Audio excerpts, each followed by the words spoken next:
Welcome everybody to Funeral Nation episode 221.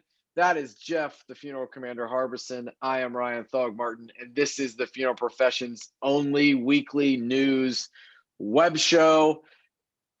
If it happened, you heard it here. That's true. That's true. And in fact, we're going to talk about that in a few minutes with some big national news that I'm not going to say we broke, but we initiated a conversation within the industry. And so before we get going, there's gasoline to the engine, which is C&J Financial. If you need, the big deal for C&J is dependability. If you depend on someone to get this right and to get it knocked out the first time, C&J is your assignment company. And I have to share with you too, last week and also talking with clients this week already, that wait time on the phone for you, an individual funeral home or your admins, is taking a lot longer now during COVID because guess what? The insurance companies are business. For nothing else, let our folks sit on the phone for 2.5 hours. Why are you? Come on, let's talk. Roll that promotion. We may be the largest insurance assignment company in the funeral profession, but that doesn't mean we've lost touch with our roots. Here in Rainbow City, Alabama, our priorities still come down to a welcoming smile and a handshake that says we keep our promises. With all the tools and technologies that assure blazing fast turnaround, what really matters is much more old school. Personal responsibility, integrity, relationships, and the pride that comes from hearing yet another client say, "You came through for us when it mattered." C&J eliminates the challenges that funeral homes have in processing insurance death claims. If cash flow is vital to your business, welcome home. You're exactly right, Jeff. Golly, efficiency and best use of time. We got to start thinking like owners and quit acting like employee funeral directors. That's a whole nother episode. Yeah, in fact, we need to have that one. I just wrote an article that's going out that it'll be interesting. Jamie read it first and said, thought-provoking, hard-hitting, and it's the truth. So you know where that's going there. There we go. I love it. Hey, so, FEMA this week literally came out and giving more guidelines and honing down the message, some more specifics.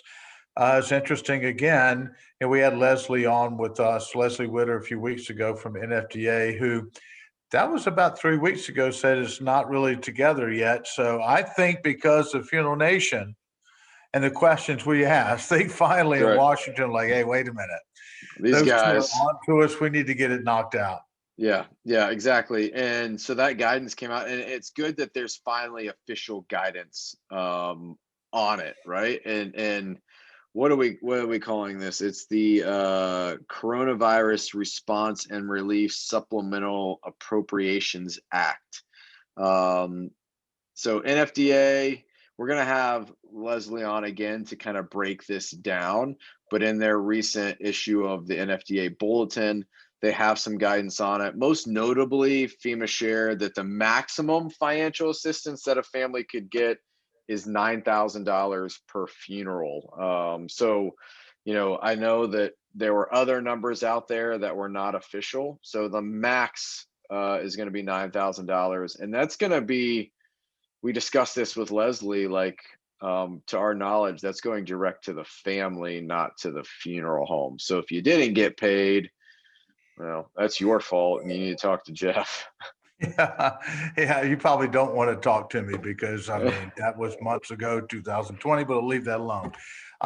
Something, too, I'm seeing on Connecting Directors, my really good friend, Monica Torres, is putting out some great content for embalming. I know that she's speaking on the circuit some this year as we're getting back out. So I'm excited that you're doing that on Connecting Directors, and we need to have Monica here because I think she's giving probably the freshest, best perspective of embalming in the business right now. Yeah, she fresh is the right word. And it's funny. So I love Monica. You love Monica. She's been a guest before, like you said. My wife has gone to conferences with me for years, and my kids. Everybody's seen our family. My wife had a conversation as a cosmetologist with Monica at NFDA whenever the last one was, so ever long ago. And my wife, as a cosmetologist, was hired by a lot of local funeral homes to do hair and makeup. And she was talking with Monica. She's like, man, that lady's smart. Like this makes a ton of sense what she's educating on, because my wife has seen it firsthand in the funeral home. Working with funeral directors on kind of the beautification of the deceased. And Monica's got some great tips. So we're featuring every week her embalming tip of the week, as well as some of her more kind of in-depth, longer form content. Love the waves she is making. She was one of the highest rated virtual presentations at NFDA's virtual conference last year. So just really cool, excited to be able to partner with her and bring some fresh perspective in the realm of embalming. That's a conversation that doesn't get covered a lot and is a huge part of the business and dealing with families. I agree with you. And Monica doesn't live too far from us here at our abode, and she's a cigar gal too. So that puts her up on the top of the list of folks I enjoy hanging out with. But yeah, we'll have her on soon, and I think we need to circle back with someone from NFGA to share with the just our audience and audience in general some specifics. I think tomorrow for NFDA members, there is a seminar that's free to members. So please, if you're part of that organization, make sure and sign in to learn about it. But if not, then we'll have something out here on Funeral Nation in the field to get down to a little more nuts and bolts of it. And it's important that the profession, all funeral homes, understand, because this is going to be a big headline nationwide, and families are going to be asking you about this, and you really need to be educated on the process and what you can provide and how you can talk about it with the families that are reaching out and your community and the families that you've served in the past year and a half. So I think that's super important that you're versed on it. And what a great opportunity to profile your funeral home as an authority in the community. Learn what you can, reach out to your community, and have local seminars. To me, it's a great idea, because if they're being reimbursed dollars that they paid out, they can use those dollars they're receiving from the government to write a pre-need on themselves. Mm-hmm. So that's exactly right. I don't know, but I would make it known in the community that you're the resource as a funeral home owner to talk about the FEMA reimbursement, whether they were your family or not. Still be the resource.